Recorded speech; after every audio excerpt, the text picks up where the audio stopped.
بسم الله الرحمن الرحيم الحمد لله والصلاة والسلام على رسول الله وعلى آله وأصحابه أجمعين أما بعد ناظرین کرام السلام علیکم ورحمۃ اللہ وبرکاتہ۔ شرح الادب المفرد کے عنوان سے اس پروگرام کے ہمراہ ہم آپ کی خدمت میں حاضر ہیں، اور اس سے قبل گزشتہ ملاقات کے موقع پر امام بخاری رحمہ اللہ کی یہ کتاب کہ جس کا نام ہے الادب المفرد، اس میں باب نمبر 103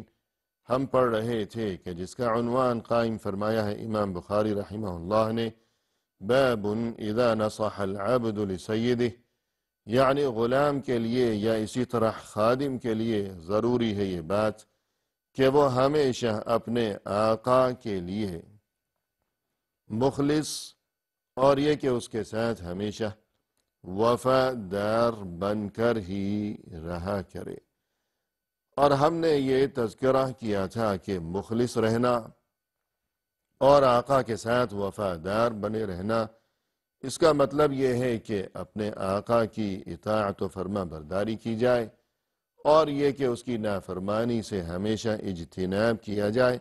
اور اسے کسی قسم کا نقصان پہنچانا یا یہ کہ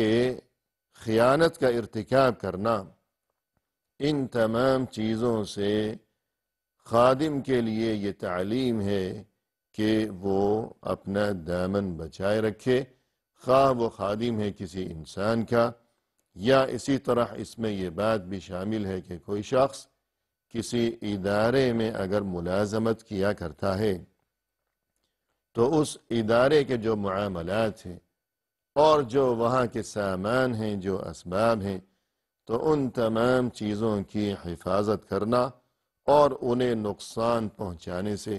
یا کسی بھی شکل میں اس ادارے کے ساتھ بے وفائی کرنا اور خیانت کرنا اور دھوکہ دینا، ان تمام چیزوں سے گریز کرتے رہنا، یہ سب کچھ اس عنوان کے تحت جو احادیث بیان کی گئی ہیں ان کے مفہوم میں یہ تمام باتیں شامل ہیں۔ اور یہ کہ ناظرین کرام ہم نے حدیث پڑھی تھی جس کا نمبر ہے 202، اس میں فرمایا رسول اللہ صلی اللہ علیہ وسلم نے کہ غلام اگر اپنے آقا کے ساتھ مخلص رہتا ہے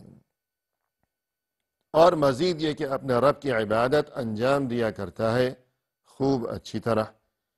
تو اس کے لیے 2 گنا ثواب ہے کہ ایک ثواب اپنے آقا کے ساتھ مخلص اور وفادار رہنے کی وجہ سے، اور دوسرا ثواب ہے اس وجہ سے کہ وہ اپنے رب کی عبادت انجام دیا کرتا ہے اور بہت اچھی طرح عبادت انجام دیا کرتا ہے۔ تو گفتگو یہ چل رہی تھی ناظرین کرام کہ اللہ کی عبادت کا یہ جو معاملہ ہے، خواہ کوئی غلام ہو یا کوئی بھی انسان ہو، سبھی کے لیے دین اسلام کی طرف سے تعلیم یہ ہے کہ اس بات کو ہم ذہن نشین رکھا کریں ہمیشہ کہ جو کوئی بھی عبادت ہے یا جو کوئی بھی عمل صالح ہے، صرف اسے انجام دینا مقصود نہیں ہے، بلکہ جو بات مقصود ہے اور جسے سمجھنے کی ضرورت ہے وہ یہ کہ جو کام بھی انسان کیا کرے تو خوب اچھی طرح وہ کام کیا کرے، جیسے کہ قرآن کریم میں اللہ سبحانہ وتعالی نے ارشاد فرمایا الذی خلق الموت والحیاة لیبلوکم ایکم احسن عملا، کہ وہی اللہ ہے کہ جس نے پیدا کیا ہے موت کو بھی اور زندگی کو بھی، کہ ہر انسان کے لیے زندگی بھی ہے اور پھر اس کے بعد موت بھی ہے۔ کوئی انسان اس دنیا میں ایسا نہیں آیا کہ جو صرف ایک چیز یعنی صرف زندگی لے کر آیا ہو اور دوسری چیز کے بغیر ہی وہ اس دنیا میں پہنچ گیا ہو، کہ صرف زندگی لایا ہے لیکن اپنی موت وہ ساتھ لے کر نہیں آیا، ایسا کوئی بھی نہیں ہے، خواہ کوئی فقیر ہو یا امیر ہو، چھوٹا ہو یا کوئی بڑا ہو۔ ہر ایک کے لیے ہمیشہ سے یہی قانون قدرت ہے جو کہ اٹل ہے اور جسے کوئی بدل نہیں سکتا، کہ جب زندگی جسے نصیب ہو گئی ہے ایک بار کہ جو سانس لے رہا ہے اس دنیا میں، تو اس زندگی کے ساتھ ساتھ اور پیچھے پیچھے کہ جس طرح انسان جہاں بھی چلا جائے لیکن یہ کہ اس کا سایہ ہمیشہ اس کے ساتھ ہی رہا کرتا ہے، کہ یہ بات تو ممکن ہی نہیں ہے کہ انسان کسی جگہ اٹھ کر چلتا بنے اور اس کا سایہ وہیں پیچھے ہی رہ جائے، یہ نہیں ہو سکتا۔ تو اسی طرح جب زندگی جسے نصیب ہے اور اس کی سانس چل رہی ہے، تو اس زندگی کے ساتھ ساتھ اس کی موت بھی ہمیشہ اس کے ہمراہ ہی موجود ہے، اور جب وہ اللہ کی طرف سے مقرر کردہ وقت آ پہنچے گا تب وہ موت اسے آ دبوچے گی۔ تو یہ سب کچھ کیوں ہے ناظرین کرام؟ اللہ نے یہ سلسلہ اور یہ معاملہ کیوں پیدا کیا ہے کہ زندگی کو پیدا کیا اور ساتھ ہی موت کو بھی پیدا کیا؟ تو یہ سب کچھ بے مقصد نہیں ہے، بلکہ اس کا ایک بہت بڑا مقصد ہے، اور وہ مقصد یہ ہے کہ لِيَبْلُوَكُمْ أَيُّكُمْ أَحْسَنُ عَمَلًا، تاکہ اللہ تمہیں آزمائے کہ تم میں سے کون ہے وہ شخص جو کہ کام انجام دیا کرتا ہے اچھی طرح، جو کہ اچھے اچھے کام کیا کرتا ہے، یوں اس امتحان کی خاطر اور اس آزمائش کی خاطر اللہ سبحانہ و تعالی نے یہ نظام بنایا ہے، اور انسان کو اللہ نے اس دنیا میں بھیجا ہے اور اسے زندگی دی ہے، اور یہ زندگی ہمیشہ کے لیے نہیں دی ہے،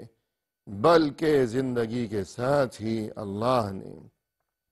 اس کے لیے موت کو بھی اس کے ساتھ لگا دیا ہے، تاکہ ایک روز انسان کا خاتمہ ہو جائے، پھر یہ انسان اللہ کے سامنے پیش ہوگا اور اپنے ہر چھوٹے بڑے اور ہر اچھے برے عمل کا جواب دینا ہوگا۔ الغرض ناظرین کرام، اس آیت میں یہ فرمایا کہ لِيَبْلُوَكُمْ أَيُّكُمْ أَحْسَنُ عَمَلًا، تاکہ اللہ تمہیں آزمائے اور دیکھے وہ اللہ کہ تم میں سے وہ کون انسان ہے کہ جس کا عمل اچھا ہے۔ یہ نہیں فرمائے کہ وہ کون ہے کہ جو زیادہ کام کیا کرتا ہے، بلکہ یہ فرمائے کہ وہ کون ہے جو اچھے کام کیا کرتا ہے۔ اور اسی طرح ناظرین کرام، رسول اللہ صلی اللہ علیہ وسلم کے وہ جلیل القدر صحابی معاذ بن جبل رضی اللہ عنہ، رسول اللہ صلی اللہ علیہ وسلم نے انہیں ایک موقع پر یہ نصیحت فرمائی تھی کہ اے معاذ، لا تدعن دبر كل صلاة تقول، کہ اے معاذ میں تمہیں یہ نصیحت کرتا ہوں کہ کبھی کسی نماز کے بعد تم یہ کلمات کہنا اور اللہ سے یوں دعا کرنا تم کبھی نہ بھولنا۔ دعا سکھائی اور یہ تاکید بھی فرمائی، رسول اللہ صلی اللہ علیہ وسلم نے خود دعا سکھائی معاذ بن جبل کو،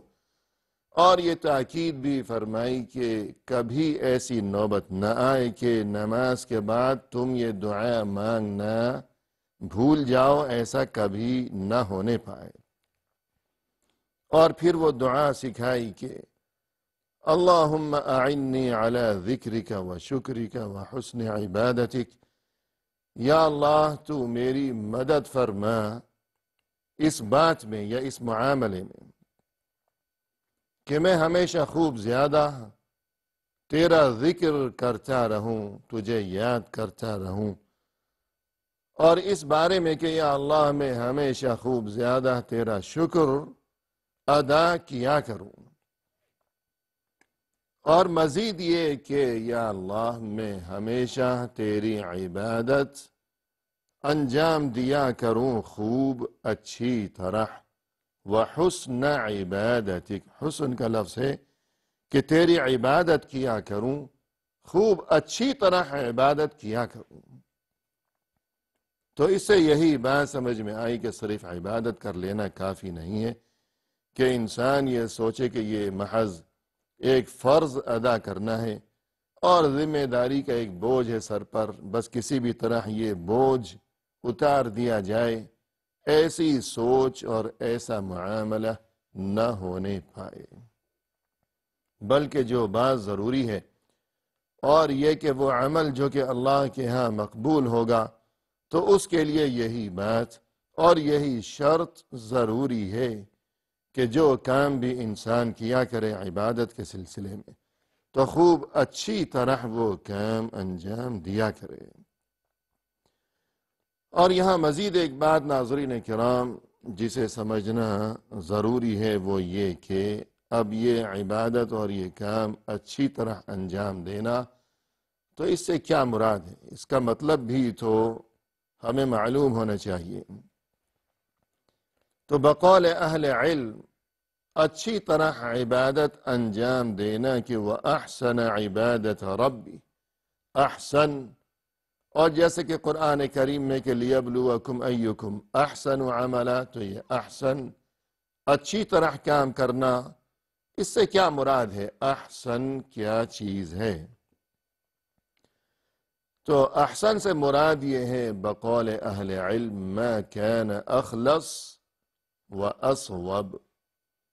یعنی یوں عبادت کیا کرے انسان کہ وہ اخلص بھی ہو اور اصوب بھی ہو، جس میں یہ دو خوبیاں پائی جاتی ہوں۔ اب اخلص سے کیا مراد ہے اور اصوب سے کیا مراد ہے؟ اخلص سے مراد یہ ہے کہ نیت خالص ہو، اخلص خالص، کہ انسان جو بھی کام کرتا ہے خالص اللہ کی رضا کے ساتھ وہ کام کیا کرے، اور نیت میں کوئی خرابی نہ ہو، کوئی فساد نہ ہو کہ دکھاوا مقصود نہ ہو، بلکہ ہم جو کام بھی کیا کریں وہ خالصتاً اللہ کی رضا اور خوشنودی کے لیے کیا کریں، کہ اخلاص نیت اولین شرط ہے۔ اور دوسری بات یہ کہ اصوب سے مراد یہ ہے کہ وہ کام درست ترین ہو۔ اب درست ترین کس طرح ہوگا ہمارا وہ کام؟ تو اس کا طریقہ یہ ہے بقول اہل علم کہ ما کان موافقا للسنہ، کہ ہم جو بھی کام انجام دیا کریں تو وہ اس طرح ہم وہ کام کیا کریں کہ سنت یعنی رسول اللہ صلی اللہ علیہ وسلم کی تعلیمات کے مطابق ہوا کرے وہ کام۔ تو جس عبادت میں یہ دو خوبیاں پائی جائیں گی وہی احسن ہوگا، یعنی پہلی بات تو یہ کہ نیت خالص ہو، اور دوسری بات یہ کہ سنت کے مطابق ہو، یعنی رسول صلی اللہ علیہ وسلم کی پاکیزہ تعلیمات اور آپ صلی اللہ علیہ وسلم کے سکھائے ہوئے اور بتائے ہوئے طریقے کے مطابق ہو۔ اور اس کے بعد ناظرین ہمارے سامنے یہ حدیث ہے جس کا نمبر ہے 203، فرمائے کہ عن ابی موسیٰ قال قال لهم رسول اللہ صلی اللہ علیہ وسلم، ابو موسیٰ یعنی رسول اللہ صلی اللہ علیہ وسلم کے یہ جو مشہور و معروف صحابی ہیں ابو موسیٰ اشعری رضی اللہ عنہ، یہ فرماتے ہیں کہ ایک بار یہ صورتحال پیش آئی کہ رسول اللہ صلی اللہ علیہ وسلم نے اپنے صحابہ کرام رضوان اللہ علیہم اجمعین کو مخاطب کرتے ہوئے یوں ارشاد فرمایا، ثلاثۃ لہم اجران، تین قسم کے لوگ ہیں کہ جن کے لیے 2 گنا ثواب ہے،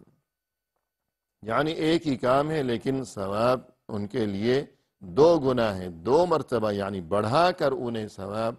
دیا جائے گا اللہ سبحانہ وتعالی کی طرف سے۔ پہلا شخص وہ ہے کہ رجل من اہل الکتاب آمن بنبیہ وآمن بمحمد صلی اللہ علیہ وسلم فلہ اجران، وہ انسان جو کہ اہل کتاب میں سے ہو، اہل کتاب یعنی پہلے جو دین اسلام کے ظہور سے قبل اور رسول اللہ صلی اللہ علیہ وسلم کی بعثت مبارکہ سے پہلے جو آسمانی اور الہامی ادیان تھے انہیں اہل کتاب کہا جاتا ہے۔ ان ادیان کے جو پیروکار تھے وہ اہل کتاب یعنی کتاب والے کہلاتے تھے۔ تو ان میں سے کوئی شخص ہو، اور یہ کہ اس کے جو نبی تھے اس زمانے میں، جو نبی برحق تھے یعنی رسول صلی اللہ علیہ وسلم سے پہلے،